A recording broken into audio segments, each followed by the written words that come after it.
Before we begin today's episode, we wanted to announce that we have officially launched our Patreon, where you can find exclusive content, engage with North Coast, and get access to perks like recordings from live shows, freestyle tips and tricks, and Patreon-only episodes. Whoa, you're getting access. For top-tier patrons, we'll even have pre-order links for live events and virtual freestyle lessons. Sign me up. So visit patreon.com/North Coast Podcast and help your favorite hip-hop improv team thrive.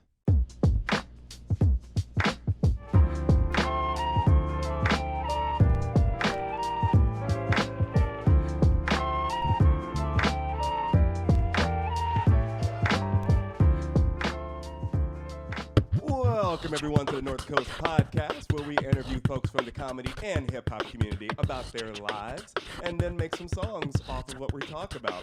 I am RJ. I'm Sydney. I'm Stephanie. I'm Dr. Brick. And we have the amazing, incredibly talented, you know her from North Coast, Baby Wants Candy, and soon to be performing in Amsterdam at Boom Chicago. Please welcome Raquel Palmas. How y'all doing? We're doing good. How you doing? I'm doing pretty good. It's so nice to see you guys. So nice to see you. Good to see you, yeah. I love you guys so much. We love you too. I love your sparkly purple eyeshadow. Oh my God, thank you. Yes. Thank you. I, for a while, was like, it's too much. And then I was like, it's never too much. It's Never too much. never, Never. ever too Yeah. much. And I like how it matches, like, for anyone watching on YouTube, you got the green and you got the purple sweater on.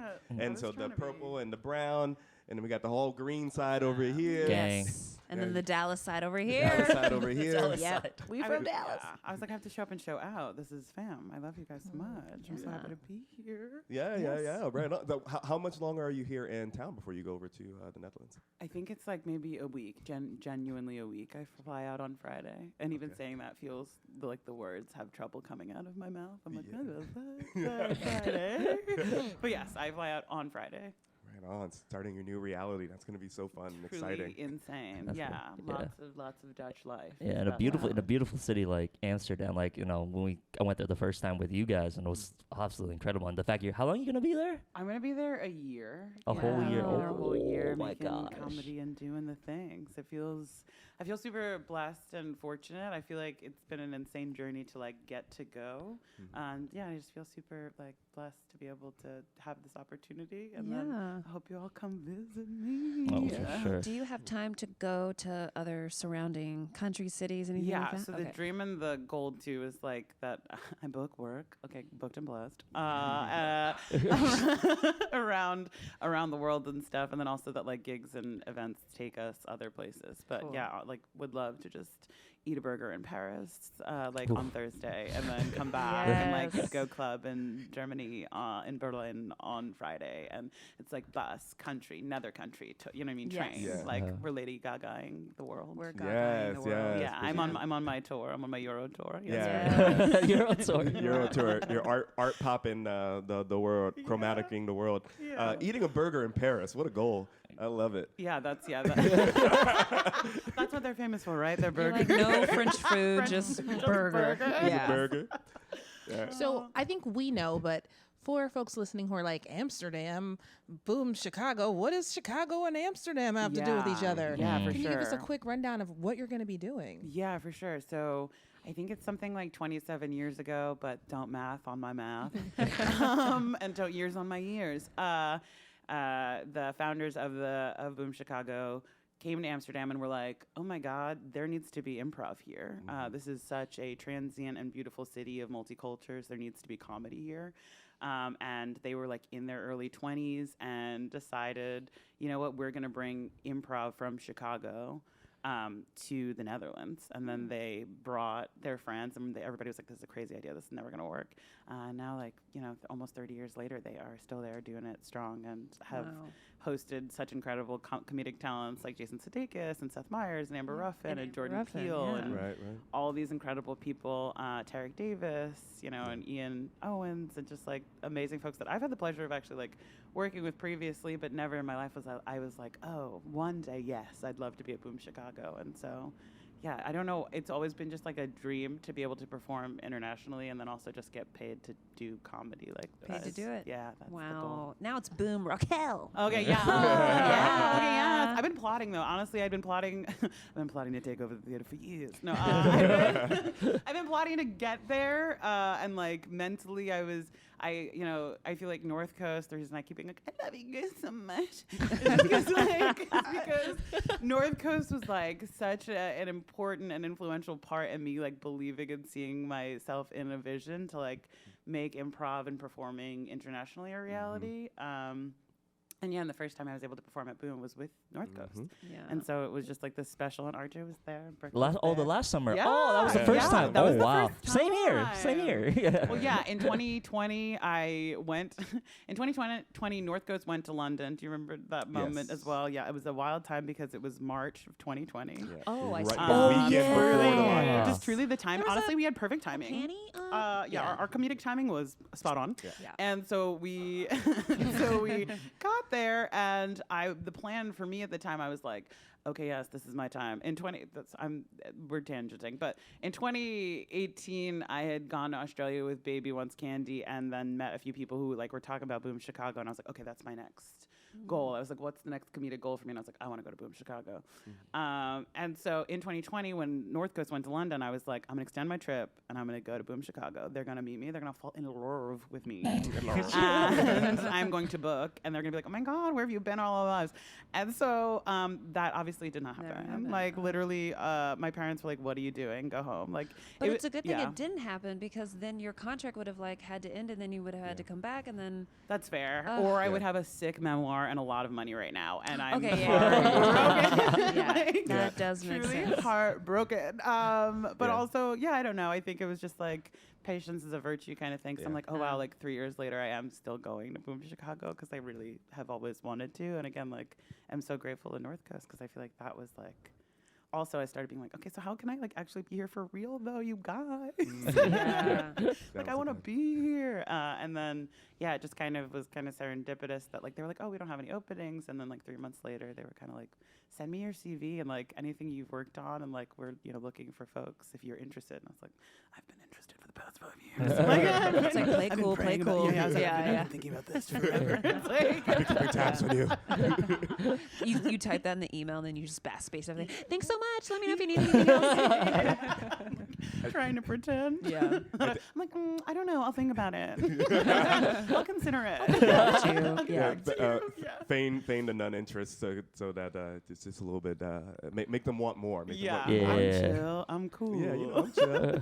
I think it's better. It's better that you're doing it now as opposed to doing it in 2020, because then more people now, without the restrictions, get to be exposed to your brilliance on stage. I appreciate Yeah. that. Without the Yes. more people finally traveling there, and like you can get 100% capacity in the theater now instead of what spaces, it yeah. was. It's a beautiful space. Yeah. Yeah. Oh wow. The theater is really. Everybody got come. Yeah. This Go is a now. plug for everybody to fly to Amsterdam. But yeah, no, the theater space is really great, and I like finally saw the space I'll be living in, and it's like 20 minutes by bike and 40 by train, and I'm just like, wow, okay. Now, speaking of bike, are Yes. you going to get yourself a bike? Are you planning on doing that? I will get a bike. I just don't know that I want to bike in the rain. Like I don't. That's like, true. I feel like That's so true. I could be a bike girl, but I'm not gonna be biking in no snow. Like that is, Yeah. but I will. I'm gonna have to be. I'll be crying the whole time, but I will be doing it. I just feel like you have to. That's like the Yeah, culture of course. the place. Yeah. If it's meant to happen, then it's gonna happen. If it's meant to happen, then it's gonna happen. If it's meant to happen, then it's gonna happen. If it's meant to happen, then it's gonna happen. We got Raquel. She got so much shine. She saw an opportunity. She said it should be mine.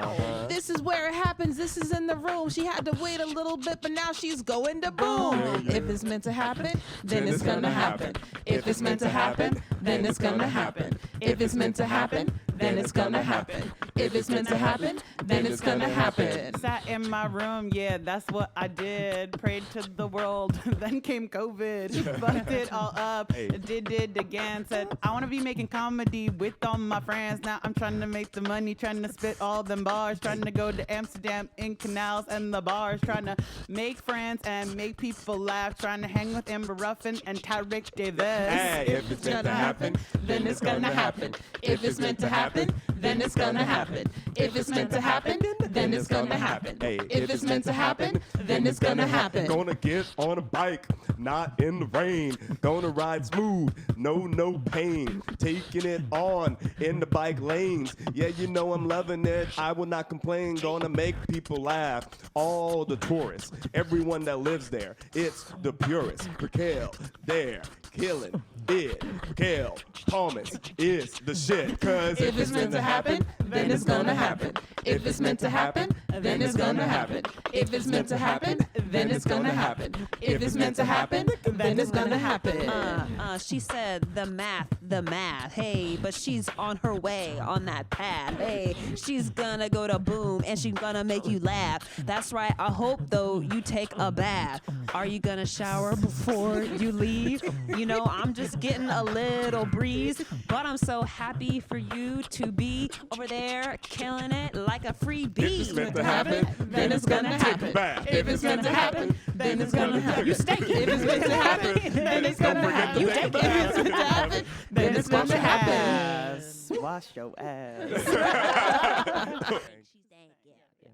So you're there, and now you said, but what exactly? We touched on this before the pod, but like, what exactly are you doing? You said a little bit of everything, right? When you're Yeah. So it's like I feel so fortunate because it's like it feels like the best playground for play. Like it's gonna be so fun. We're doing a show. I don't know if I'm allowed.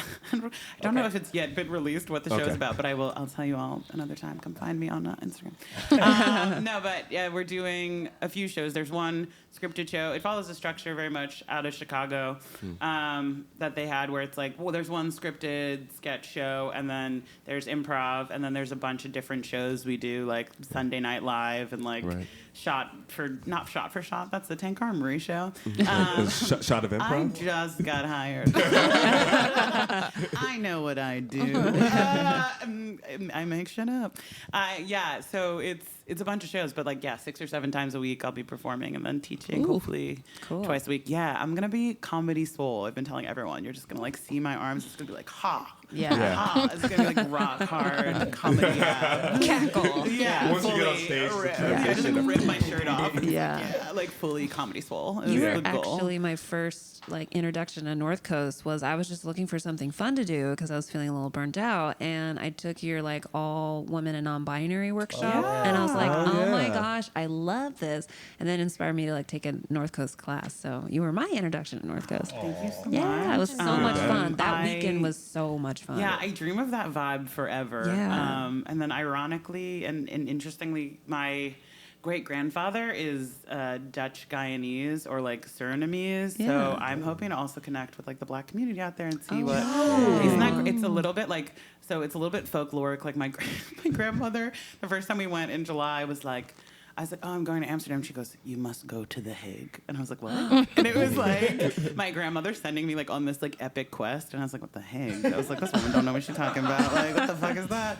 And then I got in a car with an Uber driver and I was like, oh, yeah, my grandma wants me to go to The Hague. And he's like, oh, The Hague? I'm going in an hour. Do you want to come? And I was like, wait, what? And as it turns out, like The Hague is the place where like all the like war documents and all of like the problematic shit that might have happened in the Dutch past is held and like contained and has all the government buildings and stuff. So I'm like, oh, there's like another layer of beauty to this trip and this moment for me that feels really nice and cool. But all that to say, like, I'll literally never in making art and doing all those things. It's always just like interconnected for me. Because again, like I grew up in a very creative household, and like my dad made sets, and like my mom made the costumes, and my grandma like directed the shows. So it's just always been like a part of kind of a part of me, and then also just like a community thing where I'm like for me, art and comedy is just such a way to like therapeutically deal with shit and help other people laugh and like feel things and work through tricky shit in like fun, exciting ways. And that's just always been what it's been. So I feel really grateful that I'm able to extend that. Oh, and yeah, then, like, thank you. Yeah. Yeah, but then also give it like back you to all yourself. are and then you all are also talented in your own right and doing such cool shit. So then I'm like, wow, I just know such cool people. So yeah, and I feel like Steph, we also met like early improv. Yeah, that was such an interesting thing. I think we met for the first time at DCM like 5 years ago or something. If not a little more maybe than that. It probably was longer. Yeah. I don't want to admit that, but that was I think it was a little bit longer than that.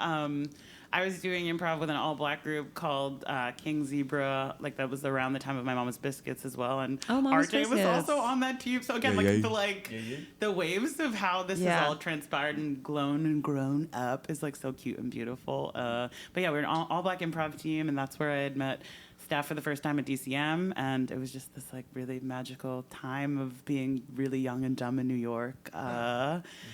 Getting like wildly drunk and doing improv all the time. Literally like doing so much improv.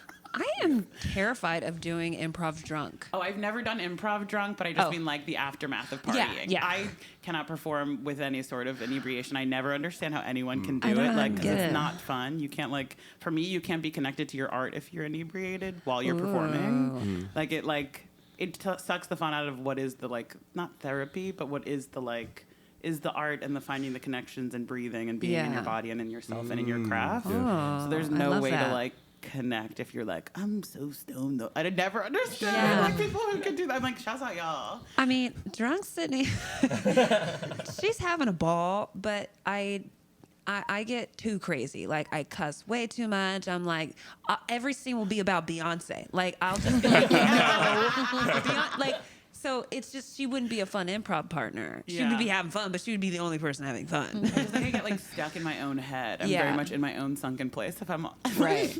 Like y'all will be doing a scene and I'll just be in a corner like, hey, fuck it up. And it's like nothing to do with the scene, so it's just like that's not good improv. I'd be like on stage being like, world hunger, how do we fix it? Like I'm just like physically like mapping like problems of the world, like racism. How do we stop that? That's not helpful. Like it's also not funny. Or just screaming at the person giving you a suggestion like, no, I don't like that one. This is a different suggestion, please. I've got better suggestions for you. Come on. Do better. Banana. I didn't hear you. Beyonce, great. Banana who? Yeah. Telling knock jokes. But yeah. I'm the same way. Like I'm the same way as you. If I get, I've never gotten drunk before performing, but I've gotten tipsy before performing, and it's always like a late night show where those stakes are very low, and I find myself just staying on the sidelines and just chuckling the entire time. I can't go out because my listening skills hit the ground. Yeah. I'm like, I don't know what you just said, so I don't know what's going on. You just pull out the chair and actually just sit down like, what'd you say? Yeah, and that's like your whole line. So just like a man on a front porch. You're just I once got tipsy before performing with two of our former King Zebra mates. I love. And Ray and David, and they were doing a scene. They were sitting out, and then I knocked on the door. I walked out. I laughed and I turned around and went back through the door. And then I had to collect myself. And then I knocked again and went back out and said what I was going to say. But that always reminds me of like, oh, I cannot do this when I'm tipsy. Oh man, yeah, no, there's just no way. I wish, but like also I don't wish. Yeah, it's too much work. I'm like, for me, it's like I'm people like multitask. I'm like, it's just one thing or the other. I'm like, if I'm out to drinks, I'm out to drinks. If I'm performing on a stage, I'm fucking performing on a stage. You know what I mean? That's the drug. Like the adrenaline of like getting off a stage or like being in a role or like I think we did a lot of like narrative shows with Baby when we were in Scotland for Edinburgh. And it just was like the adrenaline of getting off of a stage is so crazy. Yeah. So I great. feel like that time again, like also like was like, oh, this is what you're meant to be doing. And so I feel again really grateful to be able to be going to Boom Chicago because I'm like, this feels right. Like this feels like what I love to do, and I just like want to make people laugh and like also like get that energy back, that back and forth that happens when you perform. That's all I like. I'm like, ooh, yeah, that's delicious. It's all about the back and forth. It's all about the back and forth. It's all about the back and forth. It's all about the back and forth. It's all about the back and forth. It's all about the back and forth. It's all about the back and forth. It's all about the back and forth. Yeah, when you get off of the stage, so you know you're gonna have a nice little craze. You're gonna go outside, see all the people. They worship you like you're the church and you're the steeple. You did a good job. You weren't in the slob. You got up on there and yeah, you did bob. You bobbed your mind and you bobbed that comedy. Everyone loved all your levity. And forth. It's all about the back and forth. It's all about the back and forth.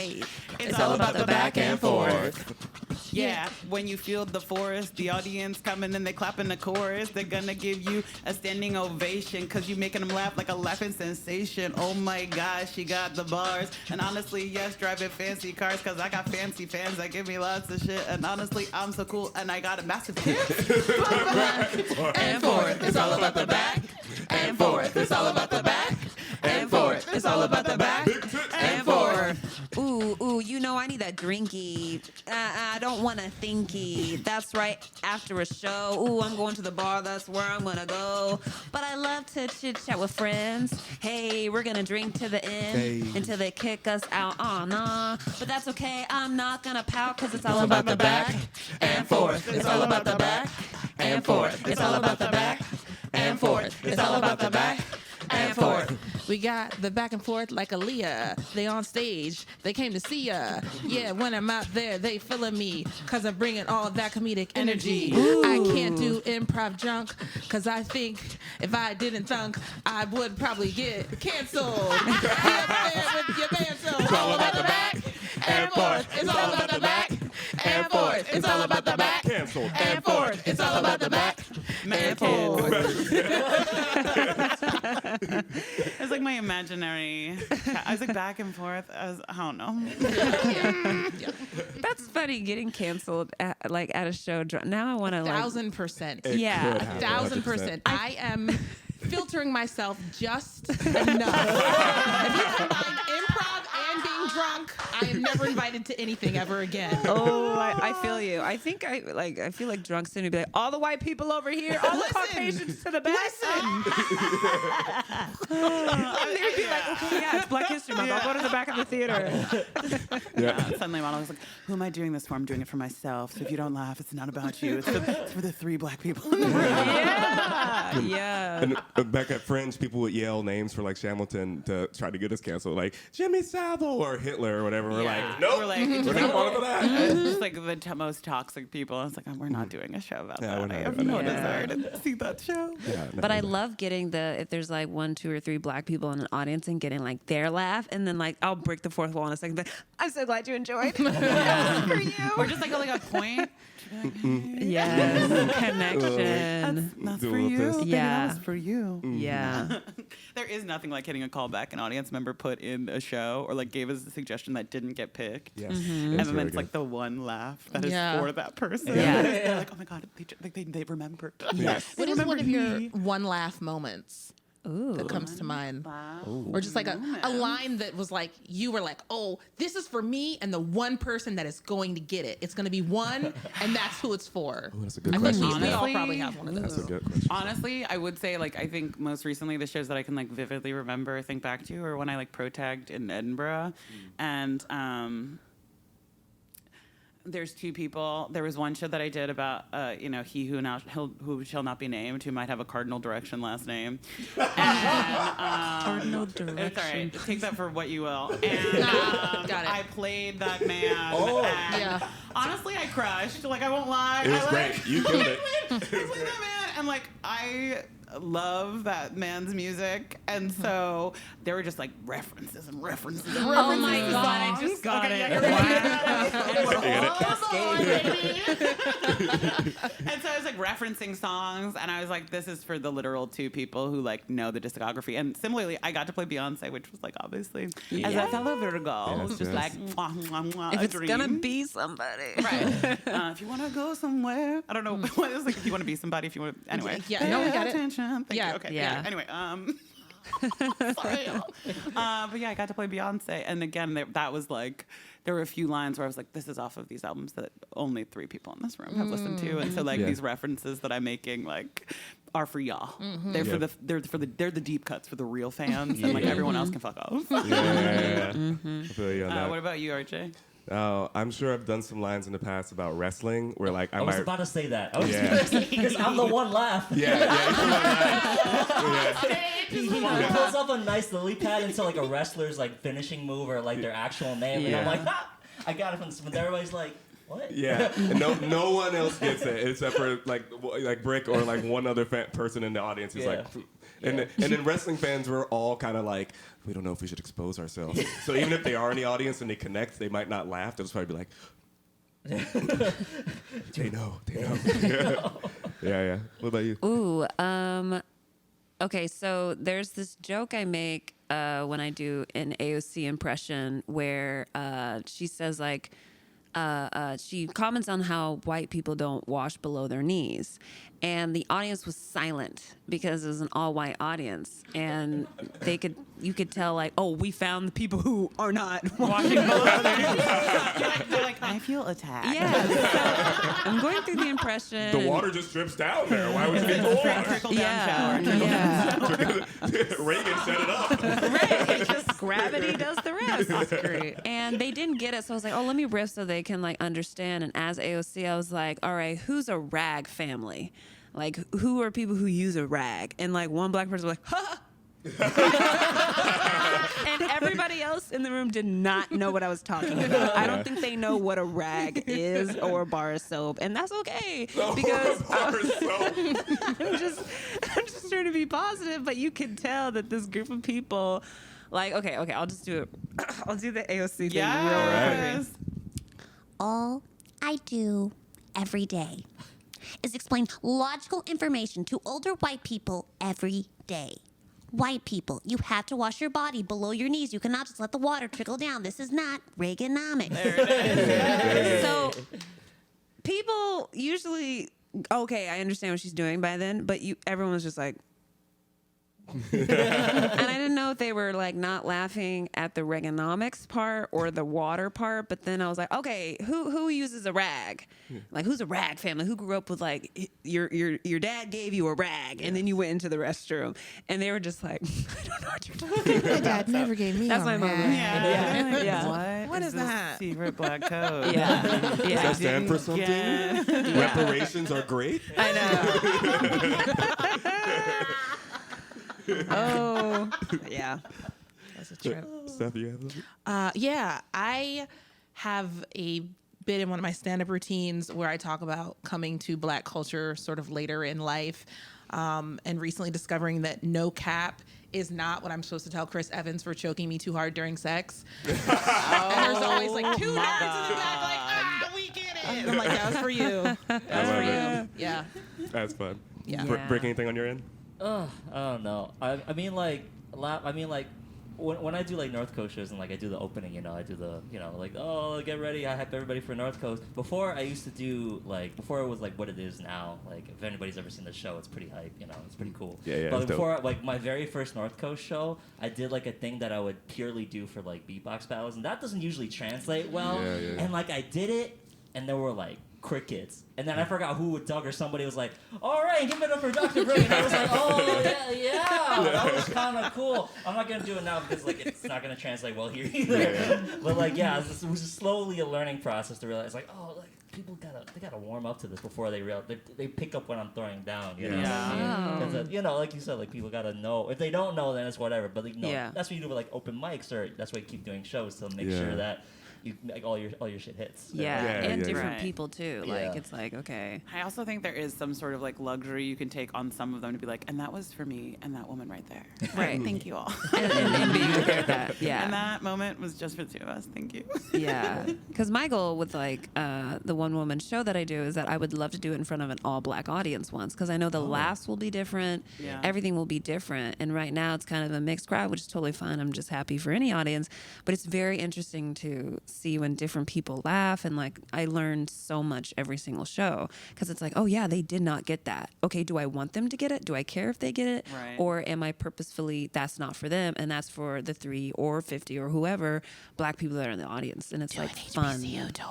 I would love to do an HBCU. I would love that. Yeah. Get in the college I'd circuit. love to go to Howard. Yeah, my Yes. grandma and my great aunt, her first cousin, they went to Howard. A whole bunch of family members went to Howard. Yeah. Yeah. Just take it to Atlanta. That's I would awesome. love to go to Atlanta. My aunt To lives Atlanta. there. Yeah. Yeah. ATL.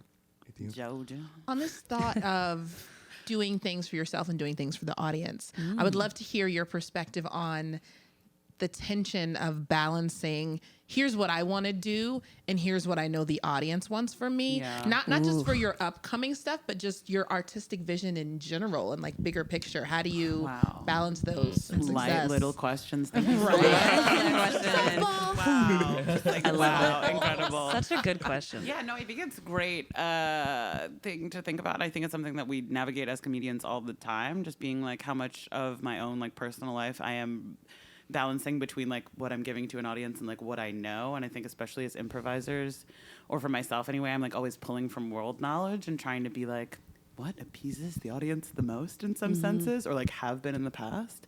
And I think I personally am excited for this time at Boom to be a time for me to trial and error the tension of that and see like where that lies. Because I think previously, before the pandemic, I was doing like fucking 4 or 5 shows a week, like easy, and then being like, oh, whatever, like. And it was becoming, for me anyway, like very much like, oh, I know what this audience will want, or like me being able to read the room. And so now I'm kind of just trying to take back time for myself to be like, okay, cool, like what do I think is really funny? And also in working for companies too, like when you do a lot of corporate work, you end up being like, okay, cool, these are the beats I have to hit. I know what they'll laugh about. Like this is, and I think I feel really good at doing that, but I think taking the time for myself as an artist is something that I'm still navigating and figuring out. So like I'm really hoping to just use that time to do that, and I'm so excited to have like a fun space to just like play and throw things up and like fucking just have a fucking blast doing it. That's awesome, especially because like going off of Steph's question, like it's very interesting that the more you do comedy, like you're figuring out like what makes people laugh, but also like me, like what makes me tick. And I never would have thought before going to comedy that comedy is going to teach you more about yourself than anything else. Well, I think it's because the line between comedy and like drama and truth, like the truth and comedy, that like another terrible human named Del Close talks with me on.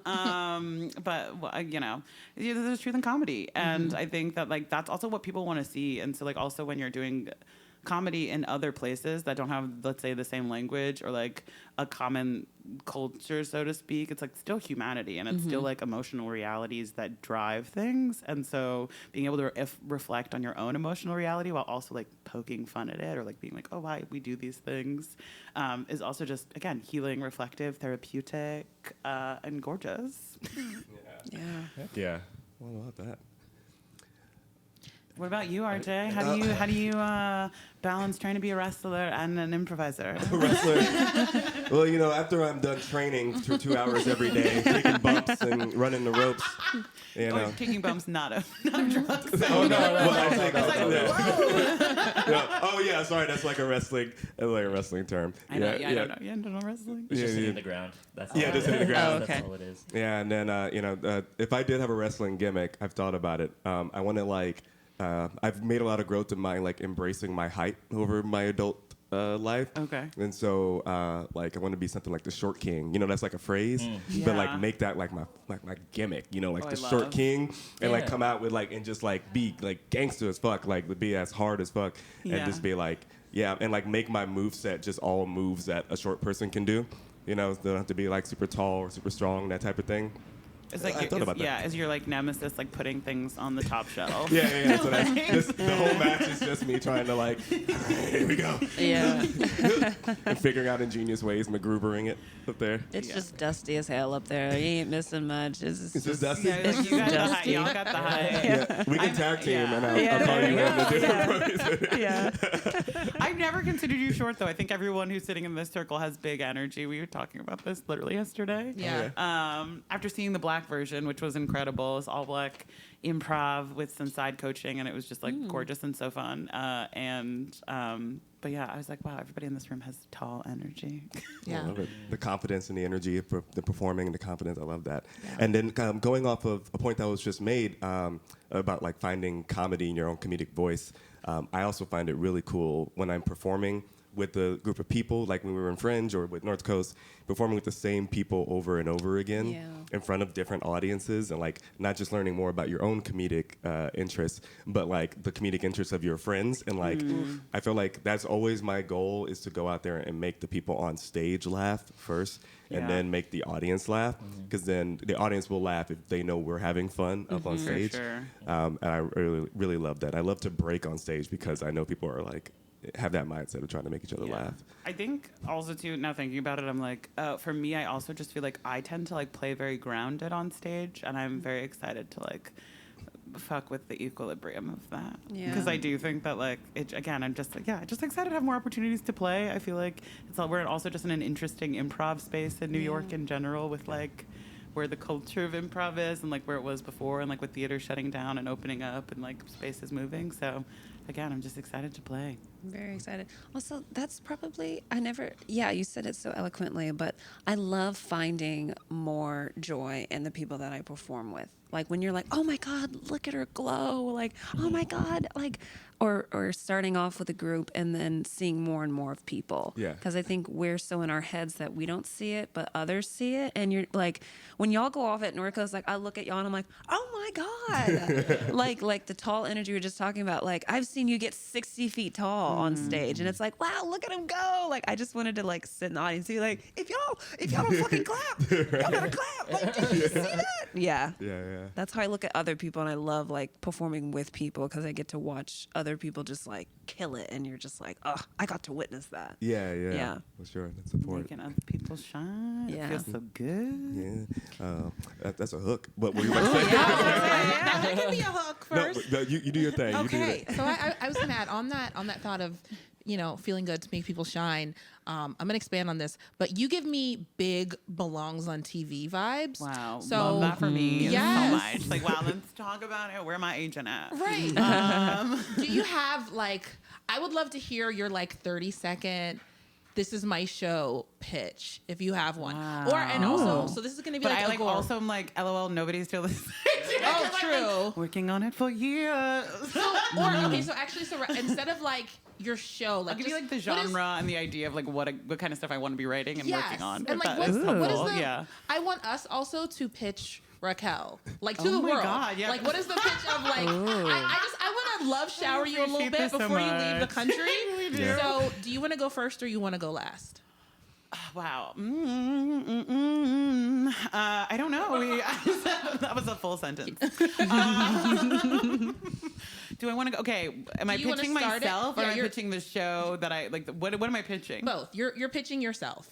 And also the show too, if you want to, but you can keep the show if you want. Yeah. So do you want to start and then we close by showering you with love, or do you want us to start and then you close with like, and I know me better than anyone? Yeah, sure. Feels better. Let's do that. Why don't y'all pitch me? Okay. And then I will. Yeah, and then I can close. I will start, but mine is very strong, so I don't know if y'all want me to open. Or if you want to, I don't know if you want to follow this. What the fuck? Okay. I'm gonna go ahead and start. Okay. So loved. Yes, go ahead. First off, Raquel is gorgeous. Super hot, yes. wildly hot. Like she Fire. comes on I stage spit that, and as just like sort of a petty girl, your first thought is, oh, that's why she got that, because she's hot, clearly. But then you see, first because you're not attractive. But then you see how talented she is, and you're like, oh shit, she's super talented. She just also happens to be that hot. I appreciate that. Wow, she totally belongs here because she's really that good. Wow. And it's like kind of startling because people you're kind of hot usually don't have a lot of personality because they didn't have to. People are just like, oh, you're hot. Here's an opportunity. Like, you know what I mean? These are hot fucking pigs. Yeah. Sizzling out of the oven. Hot pigs. They're just flying out like pies. Hot people don't have to try. You know this is true. I wasn't always hot. Oh my God. Stop. Honestly, I knew, I was like, there's some like grew into being a swan vibes here. Oh my God, because you're way too charismatic Thank you so much. and interesting to have always been looking like this. Okay, so here's the thing. Like the crazy thing is like I always thought I was hot, but I was like, the world needs time. I will save the world from knowing. Honestly, The the world needs time to know. I remember literally taking a picture in 5th grade at like the tender age of 10 and being like, I've peaked. Being like, this is the hottest I'll ever be. I like had a fresh blowout from a Dominican salon. And like a shirt that was swoopy that like every girl in Bushwick would now wear. I was like, I have peaked. I'm 10, but I know this is the hottest I'll ever be. Oh no, not a 10. Dang. Oh my God. And it was before my natural come to Jesus, come to blackness moment, I'll call it. But that is so sweet. Thank you so much. Yeah, so I mean in all the That is best so ways. funny. And just like so black. I appreciate it. Thank you. And I did grow up with 2 black parents. You know, people will be like, which one of your parents is white? And I'm like, which one of your parents is stupid? Somebody write that shit down. But no, both my parents are black and I grew up, honestly, I went to Harlem School of the Arts, and I grew up with a very pro-black father who also got me into comedy. LOL, I think I'd be remiss to not mention, no, I'm just kidding, I love him so much. But the reason I took my first North Coast class was because my dad had originally been like, you should take this class. And he signed up for the class and then dropped the class and said, actually, my daughter's going to take the class instead. True That's facts. so cute. Breaking rules all this time. Black people just making shit happen. And and so I'm like, I feel like this is not allowed. But then I took the North Coast class and was like, I don't know if this is for me. Like, I don't know. And I think I'll be like fully transparent. Someone in my class said nappy, and I was like, I gotta go. Like, this is not like, you know what I mean? And I hadn't seen anybody who like looked like me in the class.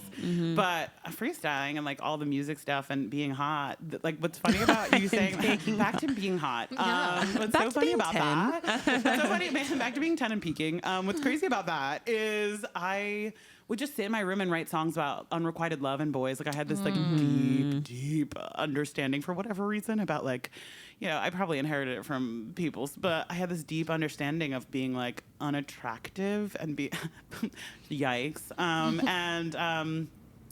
And just like writing songs about boys and like love and like people like understanding you. And that's kind of how I got into like musical improv and songwriting, in the sense of like, I used to take a tape recorder around my playground when I was a kid, like with beats and stuff, to be like, guys, let's like rap on. That's cool. And I had a Walkman. So like, again, when I talk about it, like being in family and in community, my grandma and her sisters used to tour musically around. And then my dad's dad was a stand-up bass player. And so it just kind of was always in the zeitgeist. I'd listen to my grandma's music because she sang with her sisters. They were the Hamilton sisters, ironically, which feels crazy. It's like, oh, hashtag Hamilton, stole it, biter. I'm just kidding. Okay, Lynn, what? No, I'm just kidding. Where are the monies? Anyway, no, they, so yeah, I just like would listen to their music and then was like, oh, I want to do this. I want to songwrite. I want to be a songwriter. I want to be a pop star. I like had a little disco ball and was like, this is me. You know, like, And then you got your blowout and you're like, I'm ready. I was a 10-year-old Doja Cat. Like I was also wanted to be a video vixen. Like the crossover was strong because music videos in that time were like early morning wake up rap or whatever the fuck on MTV was like happening, and I was like, that's me. I'm gonna be shaking ass. And as it turns out, I'm just like riding and shaking tummies, laughter wise. Yeah. Wait, can I pitch my pilot to you? Okay, Or you get? Okay, no, I'm let her almost finish. done. Oh, wow, she's still That was going. part Okay, 3. we have- So, yeah. Okay. sorry, I know this Oh is my taking so long. So part 3 No, it's okay. is you're so hot and so talented that it's Wow, like, okay, I'm in love. clearly she's not going to also be nice. There's no way. Oh, And then you also are so nice Wow. and so warm. Yeah. And it is just like, it's a lot. Wow. It's a lot in the best I way. got bullied by 2 brothers, so I know how to be nice. Yeah. no, my brothers are okay now because I bullied them back. But I think I just, again, I grew up with really kind parents, I will also say, who like literally really did ground us in paying it forward and being kind, and like, you never know who anybody is. Like they would give the shoes or the shirt off their back to like anyone, like kind of thing. And I feel like that has honestly, that energy and that kindness has afforded me so many opportunities, and literally just like asking and just talking to people, because like I have this, sorry, no, we have to wrap it up, but I have this one story of like telling this girl in elementary school, no, it was middle school, but elementary school is clearly fondly on my mind, that I was like, they were like, oh, she's popular. And I was like, what? I was like, this girl is not popular. So I walked up to her and I was like, hey, do you think you're popular? My friend was like, what are you doing? What are you doing? But I was brazen. I was a bad bitch. I mean, I am a bad bitch, but I was like, you're not, do you think you're popular? And then she's like, what? And I was like, do you think you're popular? And she's like, no. And I was like, good, because you're not. And I was like, you're not. You don't know people. Like, I know the custodians on a first name basis. I was like, if anybody's popular, it's me. Like, girl, are you in the janitor clique? That sounds really rude, but I just mean, like, for me, it's like no one is really, popularity is just like being kind to people and knowing everyone. It's not necessarily like the status you contain and like what you hold, but more like how you treat people and like who you know. And like my mom and my dad are both people who are like insanely popular with everyone they meet because they're just so like annoyingly kind and giving. My mom will like make food for an event very last minute and be like, oh my God, did you need wings and macaroni and cheese? And also I made a salad. And did you want a potato salad? Like, she doesn't sound like that at all. But she is just so giving that I'm like, oh my God, that's how I also have to be. I can't show up anywhere empty-handed. You know, we Black. Like, you got to show up paying it forward. Yeah. Girl got that status. Raquel is the baddest. Ooh. Girl got that status. Raquel is the baddest. Girl got the status. Raquel is the baddest. Girl got the status. Raquel is the baddest. Yo, you want a girl that's juicy like the Snapple. Yeah, you know you need Raquel. She is so adaptable. Yeah, you know she can sing and rap on the stage. She can make everyone get up there and crave more entertainment. And it's so damn delectable. Yeah, you know Raquel always a spectacle. When she get up there, this is the pitch for her. She'll rock your motherfucking world. Just the status. Raquel is the baddest. Yeah, you got the status. Raquel is the baddest. Yeah, you got the status. Raquel is the baddest. Yeah, you got that status. Raquel is the baddest. Ooh, she's so hot, she make me sweat. Talented and nice too, that's a triple threat. Raquel Palmas, I'm feeling like the tropics. She get on stage and you know she is the hottest. Ooh, that's my friend and she bad. We have so much fun, a good time is what we had.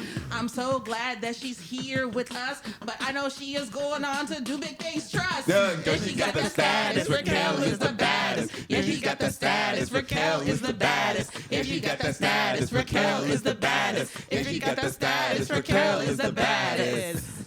One thing I know I don't mind. If you believe in trust, then you must be kind. Everything that you do will be hot if you give and pay it forward, yes, so you best can live. And just trust in yourself, yeah, that's what makes you hot. Everything you given is what you soon will got. Everything you know is, yes, it's true. If I believe in me, then you believe in you. Hey, Yeah, you got the status, Raquel is the baddest. Yeah, you got the status, Raquel is the baddest. Yeah, you got the status, Raquel is the baddest. If you got the status, Raquel is the baddest. Wow. Wow, thank you guys so much. Hey. thank you all so much for listening to the North Coast Podcast with our guest, Raquel Palmas. Woo! You can check out Raquel on social media. Raquel, how can people follow you? They can follow me on Instagram at Rockwell826, ROCKWELL. I was going to put an E on it, but there's no E. 826, the numbers, my birthday, Virgo season, forever. Virgos, yes, Yes, yes. Virgo. Right on. I'm a Well, Virgo too. Yeah, Yeah. me too. Yay! Yeah, we're good. Yeah. Well, thank you all so much for listening, and we'll see you. You can check us out on social media at North Coast NYC on all social media. Check out our website too for classes and other information. Thank you so much. See you next time. Thanks, guys.